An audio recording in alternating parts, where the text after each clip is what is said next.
घमंडी राजकुमारी की कहानी। एक राज्य में एक राजा और रानी रहा करते थे। उनकी एकमात्र संतान थी, उनकी बेटी राजकुमारी सरला। वह देखने में बहुत सुंदर थी, लेकिन वह बहुत ही घमंडी थी। अपने सामने किसी और को कुछ नहीं समझते थी। कई राज्यों के राजकुमार उससे शादी करने के लिए आए, लेकिन उसने सभी को मना कर दिया।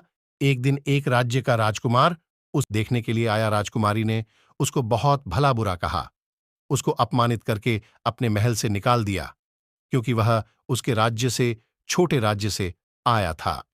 राजकुमार बहुत निराश हुआ और वहां वापस अपनी राज्य में लौट गया। एक दिन की बात है, राजकुमारी जंगल में अपनी सहेलियों के साथ घूमने गई हुई थी। वहां वह रास्ता भटक गई। तभी वहां पर एक डाकू आया। उसने राजकुमारी को पकड़ लिया। राजकुमारी घबरा गई, फिर रोने लगी।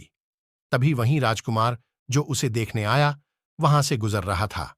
उसने राजकुमारी को मुसीबत में देखा तो वह उसकी मदद करने के लिए आ गया। उसने राजकुमारी को डाकू से बचा लिया। राजकुमारी राजकुमार की दयालुता को देखकर वह उस पर मोहित हो गई और उसे अपनी गलती का एहसास हो गया। उसने राजकुमार से माफी मांगी और आखिर में दोनों ने शादी कर ली। अब दोनों साथ साथ रहने लगे।